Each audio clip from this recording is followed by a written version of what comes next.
Estoy aquí en la Ciudad de México a través del Grupo Fórmula, radio, televisión, internet y redes sociales. En nuestro país, desde que yo soy niño, he escuchado a los diferentes gobernantes, sean a nivel federal, estatal o municipal, legisladores, cualquier persona que iba del presupuesto, decir, la niñez es nuestra prioridad. La niñez la tenemos que cuidar, la niñez la debemos educar, la niñez la debemos alimentar, la niñez debemos cuidar su salud. Pero las palabras son fáciles de pronunciar. Lo difícil es cumplir con sus promesas. En México tenemos niños cuyo estado de salud son millones, es pésima. En sobrepeso, van a sufrir mucho en su vida porque van a ser hipertensos, van a ser diabéticos. El sistema educativo desde siempre ha sido un sistema fallido que sigue educando para la economía del siglo XIX, no del XXI. Las probabilidades de salir de pobre de un niño son mínimas. Los estudios demuestran que de 100 niños que nacen pobres, por lo menos 50, y esto era antes de la crisis y la pandemia, por lo menos 50 iban a morir tan pobres como nacieron. El subir social y económicamente en nuestro país cada vez se ha vuelto más complicado. Así es que los políticos sigan con sus discursos de a ver cuándo. El hecho es de que parte de todo este daño que le estamos haciendo a la infancia también tiene que ver con la emergencia y la gran importancia que ha cobrado en la vida nacional la delincuencia organizada. La delincuencia organizada está captando a menores de edad y los capta por diversos motivos, y sobre esto vamos a estar hablando cuántos capta y por qué los capta con el director del Observatorio Nacional Ciudadano, Francisco Rivas, que nos acompaña esta noche también aquí desde la Ciudad de México. Pancho, ¿cómo estás? Buenas noches. Un gusto saludarlos. Buenas noches a ti y al auditorio, Eduardo. Hace unos días, hace como una semana, un poco más, ustedes difundieron un estudio que realizaron en donde hablan de cuántos niñas, niños y adolescentes están en riesgo de ser reclutados o utilizados por la delincuencia organizada. Pero antes de entrar a eso, te quiero preguntar, ¿qué es el Observatorio Nacional Ciudadano para que la gente sepa de dónde estás viniendo? Pues nosotros somos una organización de la sociedad civil, estamos cumpliendo una década. A lo largo de esta década nos hemos dedicado a investigar los delitos que nos preocupan a todos los mexicanos, desde los secuestros, los homicidios, las extorsiones, hasta luego irnos especializando en temas como robo de balas y municiones, robo de hidrocarburo. Fuimos la primera organización en publicar datos sobre robo de hidrocarburo hace 8 años. Cuando nos decían que no ocurría, ¿te acuerdas? Cuando nos decían que no ocurría, y efectivamente tuvimos muy pocos datos porque no habían.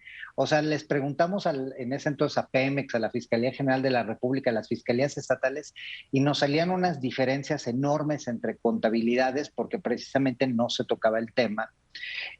Nos hemos dedicado a estudiar las desapariciones, y a partir de esos diagnósticos que hacemos, generamos propuestas de política pública. Somos una organización que no vive del presupuesto público, de hecho no aceptamos ni un solo peso de recursos públicos, ni federales, ni estatales, ni municipales. Todo lo donamos a gobierno y colaboramos con la Unidad de Inteligencia Financiera, en su momento con la Policía Federal, con las fiscalías estatales y policías locales. Hoy estamos un poco más limitados en nuestra capacidad de colaboración con la Federación, particularmente porque, por ejemplo, llevamos ya 2 años aproximadamente tratando de donarles tanto capacitación como tecnología a la Guardia Nacional, y por más que nos dicen que sí, no hemos logrado avanzar nada. Y es un momento un poco complicado, así que estamos trabajando más con los estados y los municipios que sí tienen la disposición para trabajar. Entonces, pues Y somos me una imagino que organización. más que nada con estados y municipios no gobernados por Morena, y cada día están perdiendo ustedes clientes potenciales porque los gobernantes de Morena no van a hacer nada que los haga verse que van en contra de decisiones del gobierno federal. Sí y no, fíjate que en general sí, pero por ejemplo en la Ciudad de México hemos tenido una muy buena capacidad de colaboración con la Fiscalía de la Ciudad de México, la Ah, Fiscalía qué General y bueno, con la Secretaría de Seguridad Pública. qué bueno. Tienen muchísima apertura, de hecho con la Fiscalía tenemos un proyecto financiado por la Embajada Francesa y Alemana Hijo, en donde se trajo a ver si al expertos. rato no los menciono en la mañanera, ¿eh? De estar ustedes trabajando para potencias extranjeras. De hecho, un día que estuvo atacando a compañeros de otras organizaciones civiles y que presentaron los datos, porque nosotros recibimos recursos de Iniciativa Mérida, recibimos recursos de otros países extranjeros, como es España, como es Canadá, como es Japón. Y lo que hacemos, pues precisamente está a servicio de las instituciones, es parte de la cooperación internacional que se tiene para donar mejores condiciones a México. Y en ese sentido te digo, pues apareció nuestro nombre, no nos citó el presidente, lo que no sé si me entristeció o no, pero pues ahí apareció nuestro nombre. Y la verdad es que, por ejemplo, te digo, con la Ciudad de México hemos trabajado muy Qué bien, bien. muy bien. Y yo los felicito porque la Fiscalía ha tenido una gran apertura. Qué Dicho bueno. esto, quiero empezar con algo que tú dijiste sobre el estudio que hicimos. Cuando volteas a ver las condiciones de las poblaciones en situación vulnerable, no solo la niñez, las mujeres, los migrantes, la comunidad LGBT, eh, algunas personas con algún tipo de discapacidad, en México están siendo muy olvidadas. El problema es que en particular los niños, la juventud, es una población en situación vulnerable que se puede volver muy fácilmente del otro lado. Cierto. Esas víctimas hoy del abandono del Estado pueden volverse precisamente los grandes delincuentes del mañana. Y eso fue lo que tanto a la Red de Derechos por la Infancia y al Observatorio nos preocupó, y por eso echamos a dar en conjunto este estudio, donde lo que intentamos es entender cuántos niños están en una condición de peligro en México y de riesgo para sumarse a las filas de la delincuencia. Lamentablemente no hay datos. Entonces, en el observatorio tuvimos que desarrollar un modelo en donde corrimos varios elementos, como es, por ejemplo, el tema de cuántos niños van o no van a la escuela, cuántos niños trabajan en la informalidad o no, cuántos jóvenes están en una situación familiar disfuncional según datos oficiales, cuántos jóvenes en conflicto con la ley hay en esas comunidades, cuántos delitos se cometen, qué grupos delictivos participan. Entonces, con base en eso, nos arrojó algunos datos que nos dice que aproximadamente entre 145,000 y 250,000 niños están en una situación potencialmente para ser captados por la delincuencia organizada. Y no solo la delincuencia organizada, sino también las familias delictuales o las bandas, las pandillas, etcétera. Por ejemplo, cuando pensamos en niños cooptados por la delincuencia, estamos acostumbrados a pensar en el halcón que se dedica a los temas de narcotráfico, la distribución de drogas o el empaquetamiento de drogas. Pero, por ejemplo, ya cuando nosotros hicimos un estudio en 2014 sobre secuestro, uno de los aspectos que encontramos es que hay familias enteras que se dedican al secuestro. Es una cultura familiar.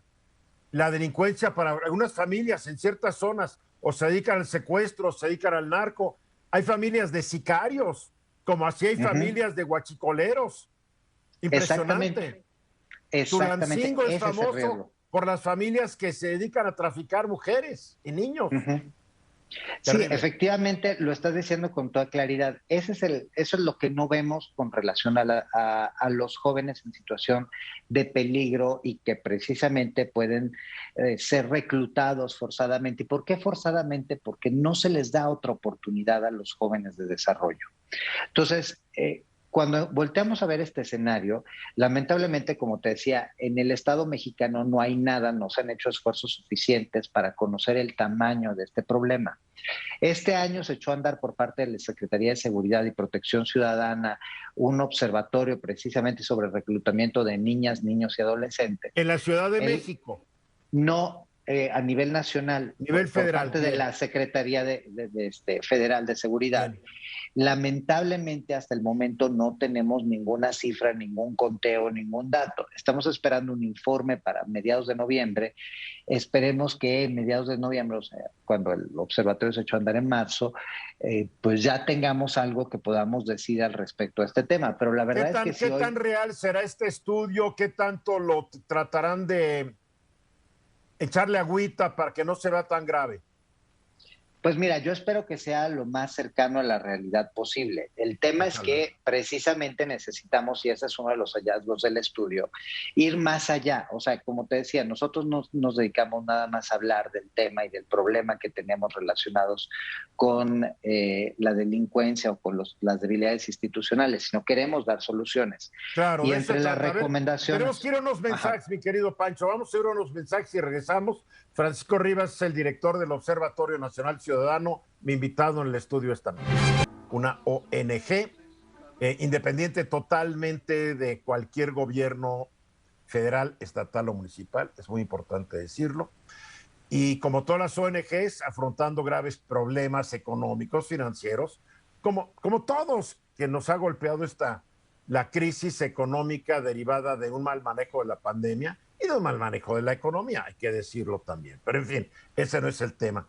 Pancho, yo hace ya muchos años, escribí una columna que por ahí la tengo antes de que existieran las PCs, yo escribía a mano con mi máquina y entonces las columnas, por ahí están las hojas que escribí o está el artículo como se publicó, todavía no las he podido digitalizar.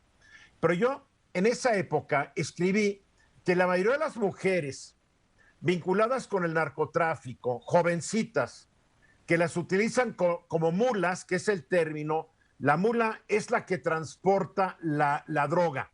O sea, a una chica le dicen, tú vas a ser la mula y le dan un paquetito de cocaína o de marihuana o algo, se sube a su camión y se va y lo entrega. Y puede ser un camión dentro de la ciudad o de una ciudad a otra, son las mulas. Pero lo que me llamó la atención es que la gran mayoría de ellas que estaban en la cárcel, la mayoría había apenas concluido, no había concluido la primaria. O sea, no había un sistema, el sistema educativo se olvidó de ellas. Efectivamente, mira, en México yo creo que ser niño es un peligro, pero ser mujer es un doble peligro. O sea, ser niña es un doble peligro. ¿Por qué?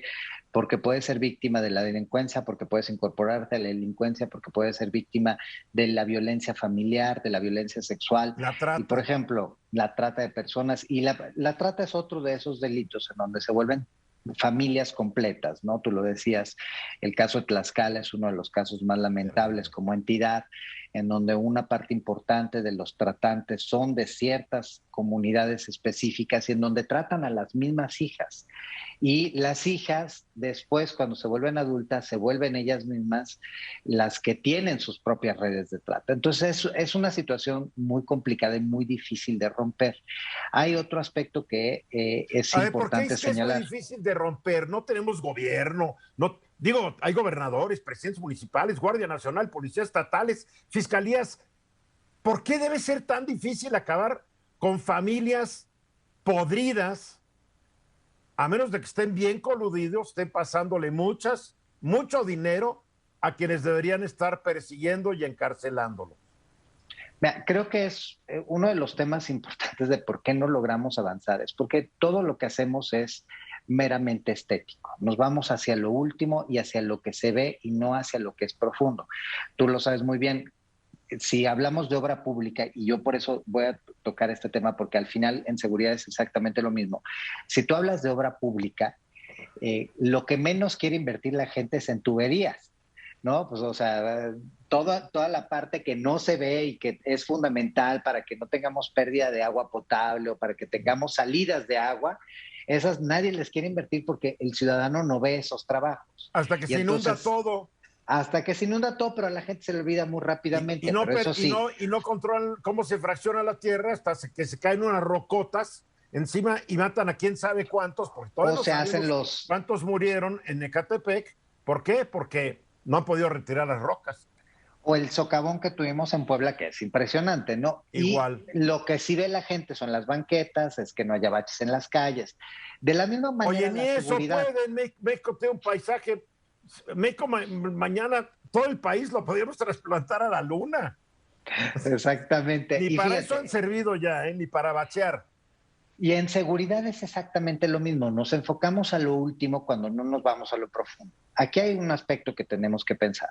Las políticas sociales que deben prevenir la violencia, que deben rescatar el territorio, se tienen que acompañar de políticas de prevención del delito, que esas no tienen que ver nada más con un tema de vamos a darle dinero a los jóvenes o vamos a decirles que se porten bien, sino es específicamente conocer cómo se comportan los grupos delictivos en las zonas, por horarios, por días, y poner tu estado de fuerza de manera tal que puedas evitar que sucedan los hechos o que respondas tan rápidamente que el hecho no pase a mayores. Y luego necesitas el otro aspecto que tiene que ver con toda la procuración de justicia para que un delito que se comete no caiga en la impunidad, porque la impunidad es el territorio fértil y bien cosechado que permite que cualquier delito florezca. Y por último, necesitas trabajar, o al mismo tiempo necesitas trabajar con el sistema penitenciario que tiene que estar a servicio de verdaderamente una reinserción social. Entonces, todo eso no es lo que estamos haciendo. Le dedicamos millones a las cámaras, le dedicamos millones a cosas que luego no tienen un efecto, no porque la cámara sea mala, las cámaras de videovigilancia son muy buenas. El problema es que si tú tienes una cámara de videovigilancia y no tienes una policía capaz de responder suficientemente bien entrenada con los insumos que pueden ser desde las balas hasta las pistolas, hasta la patrulla, hasta las llantas, hasta la gasolina, pues de nada te sirve porque nada más vas a ver cómo se cometen de lejos los delitos. O menos sirven entonces, cuando las cámaras se descomponen y de 100 cámaras 80 ya no funciona porque o cuando están viendo a los pajaritos el mantenimiento alguien se lo clavó, ¿no? Exactamente, la tecnología es muy cara y es una inversión de muy poco tiempo porque constantemente necesitas software nuevos, claro. Se descomponen, etcétera. Entonces, el problema es que nos vamos a lo estético y no nos vamos al fondo. Tú quieres rescatar a la juventud, necesitas darle oportunidades. Y oportunidades no es darle dinero, es darle una comunidad en donde los delitos no se cometen. Es que la educación sea una educación que va a generar competencias para que yo una vez que salga al mundo del trabajo verdaderamente sepa hacer algo. El problema es que en México, tú lo decías hace rato, el sistema educativo es un sistema educativo de repite datos y no de entiende para qué te sirve el dato y menos aún de construye sobre el dato. Entonces, yo sigo sin saber para qué sirve una ecuación de segundo grado, así te lo digo. Porque no nos enseñan qué significa razonar sobre las cosas, porque te preguntan en qué año fue el descubrimiento de América y no qué implicó el descubrimiento de América. No hubo descubrimiento de América. Dentro de la nueva historia no hubo descubrimiento. Se toparon con América, se equivocaron de continente y resultaron ser unos genocidas asquerosos. Es que desde ahí está... Perdón que me ría, pero es que ya la nueva apreciación de la historia de algunos es para dar risa, ¿eh? Pero por eso mismo, porque no tenemos esa capacidad de entender que pues ese contacto entre sociedades, pues evidentemente tuvo efectos negativos, pero también tuvo un sinfín de efectos positivos, no solo para nuestro país, sino para toda la humanidad. Para el mundo, eso es lo que tendríamos, el mundo, claro. Eso es lo que tendríamos que estar discutiendo, de qué manera logramos que la educación esté a servicio verdaderamente de las capacidades con las que va a salir un joven, las competencias con las que va a salir un joven a enfrentarse a la vida. Paralelamente tienes que también, ahí sí, hacer programas de transferencias en donde lo que impulsas es la actividad comercial. Lo mejor que tenemos en nuestro país es el empresariado. Lo malo de la escuela es que la escuela está hecha para que te enseñen a ser empleado en la mejor de las Pero condiciones. Ya ni empleado eres porque no sabes ser lo que necesitan las empresas del siglo XXI. Yo hace años con Antonio Castro Quirós, un economista que ha colaborado mucho conmigo, decíamos que el problema de este país está llena de incontratables, porque la nueva economía no encuentra la mano de obra que necesita para el momento actual. Entonces, ¿qué pasa? Que todo el mundo acaba poniendo un puesto. Exacto. Es que, por ejemplo, ahí es una de las cosas. La verdad es que la innovación sí se necesita enseñarla. Cuando tú volteas a ver las patentes, las marcas que se desarrollan en otros países, te das cuenta que en México, pues, nuestra capacidad de innovación es muy limitada. Nos reímos de lo creativos que somos los mexicanos para hacer memes, pero no logramos generar verdaderamente empresas productivas a partir de ideas originales. Entonces, todos estos creo factores... que en México no existe un solo millonario que haya salido del garage de su casa, como lo hicieron los fundadores de Apple Computer o de Google o de Microsoft, ¿no? O de Facebook. Aquí generalmente es porque hiciste algo, un buen contacto con el gobierno. Pero en fin, vamos a seguir hablando de esto, regresando con el director general del Observatorio Nacional Ciudadano, Francisco Rivas. Observatorio Nacional Ciudadano, una organización no gubernamental que todavía no está en la mira de ya saben quién. A ver, cuando yo veo el dato de 250,000, como ustedes lo pusieron, niños, niñas y adolescentes en riesgo de ser reclutados o utilizados por grupos delictivos, ¿por qué pueden ser reclutados? El presidente nos ha dicho que para que esto no ocurra, pues tiene becas para los niños que vayan a la escuela, tiene el plan de Jóvenes Construyendo el Futuro, donde son aprendiz de quién sabe qué, tiene esto y está repartiendo lana por todos lados, que la verdad, por más que reparta, no va a alcanzar porque somos casi 130 millones de mexicanos y la inmensa mayoría es pobre, pero estoy de acuerdo, tienes que cambiar la sociedad, tienes que cambiar el entorno, tienes que darles perspectivas a todos estos chicos. Pero yo me acuerdo hace unos años, cuando Marcelo Ebrard iba a ser el jefe de gobierno de lo que era el Distrito Federal, en un desayuno él dijo que él estaba muy preocupado, porque él se había reunido con una bola de jóvenes durante su campaña, le decían que no había caso en estudiar, porque al salir de estudiar, de perder 3 años en secundaria, de perder otros 3 en la prepa y perder otros 4 o 5 en la carrera, no iban a ganar dinero, que por eso dejaban de estudiar y se ponían de una vez a ganarse el pan de cada día, legal o ilegalmente. ¿Por qué? ¿Cuál es la solución que ustedes proponen, Francisco? Mira, antes de hablar de la solución, permíteme hacer precisamente una reflexión acerca del problema. De lo que nosotros encontramos, este estudio es un estudio que, insisto, pues se construyó sobre la poca información que tenemos disponible pública y un trabajo de campo bastante profundo y serio. Sí. Este estudio es un primer estudio que va a seguir a otro, donde ya vamos a caracterizar más los delitos en los que participan los jóvenes, ciertas características que pueden ayudar a hacer una política pública mucho más específica.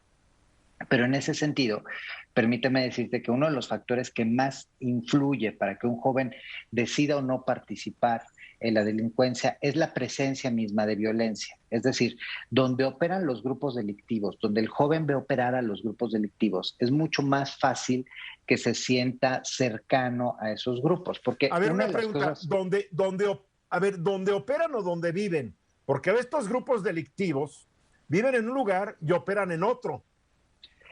No todos. No todos, pero por ejemplo... No todos. Pero hay grupos que... Hay ínsulas de delincuencia donde ni las autoridades entran, donde viven familias, niños, adultos, todo lo que tú quieras.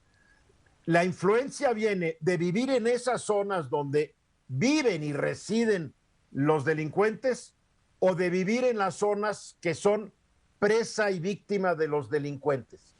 Mucho más de donde son presa y víctima de los delincuentes. ¿Por qué? Porque aprendes un modo de vida, aprendes, porque donde sucede esto es mucho más difícil, como tú lo estás diciendo. Cuando nosotros hablamos acerca de los problemas, por ejemplo, de extorsión, de robo a negocio, en realidad los problemas de extorsión y de delincuencia no son de la gente que tiene recursos en nuestro país y no son los problemas de las grandes empresas. A mí me llama mucho la atención que en el imaginario colectivo la gente dice, no, es que ustedes se preocupan y a nosotros nos han criticado como organización. Nos dicen, ustedes se preocupan porque la delincuencia afecta a los ricos. No es cierto. En realidad, quien más es víctima de la delincuencia son las personas que usan el transporte público, que tienen una pequeña actividad comercial. Las MIPYMES, las pequeñas, micro y medianas empresas. Exactamente, esas son las víctimas de la violencia. Entonces, porque un restaurante en la Condesa no es un negocio de millonarios. Y ahí van y hay derecho de piso, la tienda de la esquina derecho de piso, el que arregla bicicletas derecho de piso. Digo, son víctimas y qué bueno que lo dices, ¿eh? Sí, porque a ver, si tú tienes una grande empresa, si tú tienes una grande nave industrial, tienes aparatos de seguridad, tienes personal, tienes cámaras, tienes seguros, tienes todo. Y eso evidentemente funciona como una limitante para el delincuente. Si tú Correcto. tienes, diría el expresidente Fox, un changarro, y en tu changarro atiendes tú y atiende tu familia y atienden tus hijos, pues es mucho más fácil que vivas de cerca los efectos negativos de la violencia, y Claro. no solo que vivas los efectos negativos de la violencia, que en ese sentido un joven piense, mi papá se levanta a las 5 de la mañana y trabaja 7 días a la semana, 365 días al año y mal comemos. Y estás viendo como estos jóvenes de tu misma edad son los que están en condiciones económicas aparentemente mejores. Entonces, si tú tienes que analizar cuáles son los factores que más fácilmente influyen, en primer lugar está la presencia de violencia en las comunidades donde viven los jóvenes. Y fíjate que Segundo acabas de decir lugar, algo bien importante. Mi papá trabaja como loco y nada. Y a eso, mi abuelo trabajaba como loco y nada. ajá, Porque y esto todos ya es un murieron trauma pobres. multigeneracional. Ujú, exactamente. Y bueno, y luego tocaremos el tema de las niñas porque ese también es otro tema. Pero en el caso específico, otro aspecto que no se nos tiene que olvidar es que estos niños que están en ciertas comunidades son víctimas de la violencia familiar en muchos casos, y la violencia puede ser una violencia por abandono.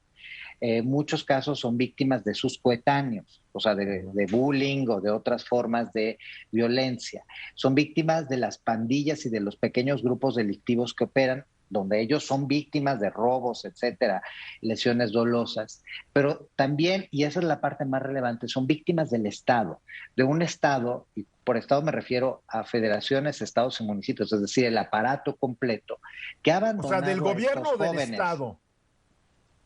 No, del Estado en el sentido de los gobiernos, el Sí, conjunto de pero gobiernos. entonces yo diría que no solamente los gobiernos, yo creo que todos somos medio cómplices, Exactamente, sí, de porque toda una ignoramos el sociedad. problema, nos hacemos tarugos, queremos endosarle toda la solución al gobierno y ya no los vemos, ya no nos preocupamos de todos estos jóvenes y niños. Exactamente, y estos no están estudiando, lo platicábamos en un inicio, hay un sinfín de niños que no están estudiando. Y la pandemia, hay un capítulo que dedicamos a esto, la pandemia también tuvo una influencia negativa, es decir, sacó a muchos niños de las escuelas y los mandó a trabajar en la informalidad. Y tú sabes que en México la informalidad tiene fronteras muy endebles, fronteras muy porosas con las actividades delictivas, porque Claro, tú empiezas vendiendo un producto de origen desconocido, a veces es legal, a veces es contrabandeado, a veces es piratería, pero muchas veces también es un producto robado. Y empiezas a relacionarte con el delincuente, porque de nuevo, pues a quién le piden derecho de piso que lo tenga que pagar, al joven que está vendiendo en un cualquier lugar sin tener una actividad formal y que no tiene ni siquiera la protección ni de sí mismo ni de alguna autoridad que lo pueda apoyar. Entonces, en ese sentido, la marginación, la violencia familiar, el abandono, la presencia de grupos delictivos favorecen el claro. ingreso de los jóvenes a la delincuencia. Y en el caso de las niñas hay un agregado más. Lo que encontramos es que los delincuentes de cualquier naturaleza, ya sean pandillas, bandas o delincuencia organizada, tienden a tener compañeras sexuales y afectivas muy jóvenes. Estamos hablando Sí, de niñas, de adolescentes. sí.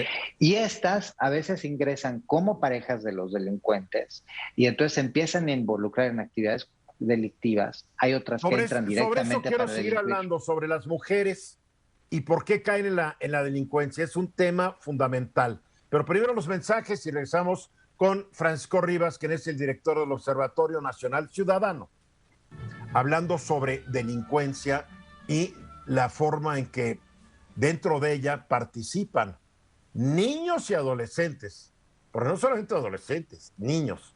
A ver, Pancho, una pregunta. Ah, ¿sabemos cuántos participan? Porque el estudio de ustedes dice cuántos están en riesgo.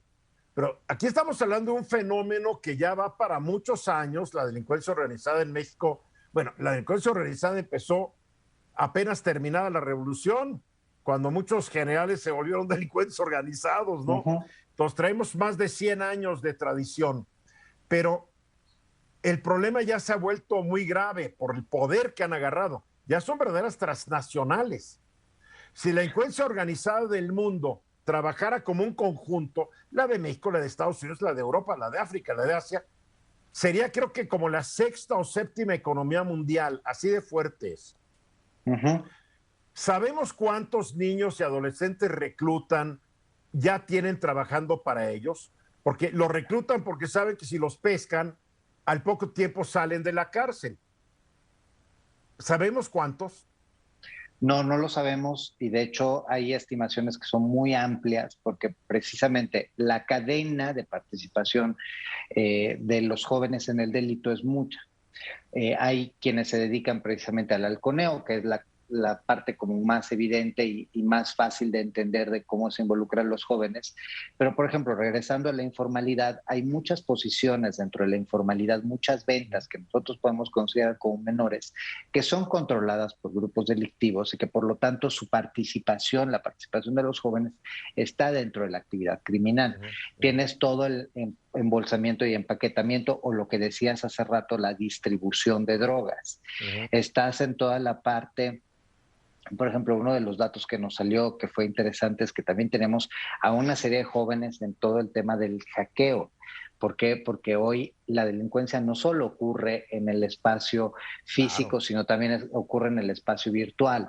Y tenemos los casos más lamentables como son el sicariato, como son la ejecución de extorsiones o de secuestros, que evidentemente hace que para ello también hay una preparación del joven que es diferente al simple y sencillamente empaquetamiento de la droga. Entonces, la cantidad de jóvenes que hoy están participando no lo sabemos. ¿Por qué es importante saber cuáles están en riesgo? Por dos motivos. Primero, porque ahí es donde deberíamos de generar políticas públicas, entendiendo más o menos el tamaño del reto que tenemos. Y el segundo, porque también si consideras que estos son jóvenes potenciales que se pueden incluir dentro de las filas de la delincuencia, y estamos hablando solo de menores, imagínate el potencial que tiene la delincuencia de crecer en un país como el nuestro, cuando no hay ninguna experiencia en nuestro país de un gobierno federal, estatal o municipal que ha sido capaz de reclutar a tanta gente en tan poco tiempo. Piensa simple y sencillamente Policía Federal, que fue el caso más exitoso de reclutamiento, en donde pasamos de 3,000 a 45,000 elementos, nos costó miles de millones de pesos y al final no se mantuvo. Hoy la Guardia Nacional no ha podido llegar a los números que nos han prometido y los 100,000 elementos en realidad es porque son personal adscrito a la Secretaría de la Defensa Nacional. Sí, les quitaron el verde y les pusieron el gris. Exactamente. Entonces, tenemos por un lado una deficiencia en captar ciudadanos para que se involucren en labores de seguridad y justicia y por el otro lado tenemos una facilidad porque hay aspectos culturales que influyen. Tú hace rato también me preguntas por qué es tan difícil generar una política diferente. Primero porque hay cuestiones que son prácticas de política pública que hay que transformar y hay que condiciones sociales, físicas sociales que hay que transformar. Pero hay otra parte que también tiene que ver con la cultura. Uno de los hallazgos del estudio que yo invito a que todos lean en nuestra página y que pueden descargar gratuitamente. ¿Cuál es la dirección de tu página? www.onc, que son las siglas de Observatorio Nacional Ciudadano.org.mx. Y ahí encuentran el estudio. onc.org.mx. Exactamente. Es que también hay comunidades que se nutren culturalmente de los códigos, de los lenguajes, de la vestimenta de la delincuencia y se vuelve aspiracional para un joven. Se vuelve un deseo traer la camisa de una marca que es muy vistosa, con el cinturón piteado, con el tipo de pantalón o las mujeres. Peor aún, un uniforme militar que dice CN Cártel Jalisco Nueva Generación, ¿no? Ajá. CJNG. Y están como Rambos. Está más divertido que nomás estar de cantante de norteño. Exactamente. Entonces, pero el problema es que sí se vuelve un aspecto aspiracional y cultural. Claro. Entonces, por eso digo, no es nada más un tema de políticas, no puede ser un tema de políticas sociales, porque si es un tema de políticas sociales se queda muy corto, no puede ser un tema de intervención en el territorio y de transformación del territorio, porque no se sostiene si no hay la participación cultural. Tienen que estar anclados los dos aspectos. Y en ese sentido, pues una de las propuestas que nosotros hacemos a manera de atender el problema es, primero necesitamos una ley que hable sobre reclutamiento de niñas, niños y jóvenes, para que nos explique a través de la ley cuál debe ser la cadena de responsabilidad. Es una cadena que hoy no existe, para que nos diga qué tipo de información necesitamos generar desde las instituciones de gobierno. Porque, por ejemplo, una de las problemáticas para poder acceder a mayor información es que si hoy quieres saber cuántos niños han sido víctimas del delito y hablemos de robos, no tenemos ese dato. No es lo mismo un niño de 10 años que es víctima del delito a un joven de 17 años. Y ese tipo de diferencias, tal vez por grupos de edades, sí sirven para hacer de nuevo política pública focalizada. Necesitamos también saber cuántos jóvenes participan y cuál es el nivel de participación en el delito. Tú lo dijiste con toda claridad, un joven es atractivo para la delincuencia porque las penas son menores y por lo tanto salen con más rapidez y aparte salen más capacitados en ser delincuentes de cualquier penal o cualquier reclusorio o cualquier estancia del país. Todo lo que tú estás proponiendo cuesta mucho dinero y en un país donde hay una gran austeridad, pues va a estar más difícil que se inviertan estos recursos para averiguar y llegar al fondo del problema. El problema es que si no lo hacemos, pues este sexenio ya a estas alturas es el más violento de la historia y lo que va a acabar sucediendo es que vamos a tener todavía un incremento de la violencia importante en nuestro país en un contexto donde se perdieron muchos trabajos, en donde los niños no están estudiando y en donde las opciones para salir de la pobreza, que fue con lo que iniciamos, son muy pocas. Y cuando por el otro lado no hay un Estado capaz de frenar ningún tipo de ejercicio. Nos sirve más atender a la juventud de este país que una refinería destinada al fracaso, construida sobre un manglar, que un tren de dudosa calidad que está destruyendo nuestras forestas, o de un aeropuerto que parece central camionera. Pues eso es mucho más importante. O sea, el atender a la juventud es mucho más importante y tendrá efectos mucho más benéficos para el futuro de nuestro país que obras que ya están destinadas desde hoy al fracaso. Es que en algo no ha cambiado este gobierno. Está cambiando muchas cosas, hay que decirlo, pero algo no ha cambiado. Vamos a dejar el problema al que venga. Y el problema va a ser cada vez más grande. Si tú piensas que cuando termina el sexenio de Fox, la delincuencia era una. Cuando termina el sexenio de Calderón, la delincuencia ya estaba en otro nivel. Cuando termina el sexenio de Peña, está en otro nivel. Si seguimos así, esto es imparable. Y la verdad, yo no sé cómo le van a hacer los futuros gobiernos para frenar un problema en donde si cuando el peor momento de violencia de Calderón teníamos 7 estados en condición crítica y el peor momento de violencia de Peña tuvimos alrededor de 18 estados en situación crítica, hoy tenemos apenas 3 estados en situación no tan crítica. Terrible. Francisco, nos tenemos que ir. Muchas gracias por platicar esta noche con todo el público de mi estudio. Te lo agradezco mucho. Como siempre, encantado, y en el Observatorio estamos también a sus órdenes. Muchas gracias. Francisco Rivas, director general del Observatorio Nacional Ciudadano. Su página www.onc.org.mx. Ahí está todo y más de lo que hablamos esta noche. Muchas gracias por haber estado conmigo. Soy Eduardo Ruiz Gili. Sábado que entra los espero en mi estudio y el lunes en el programa.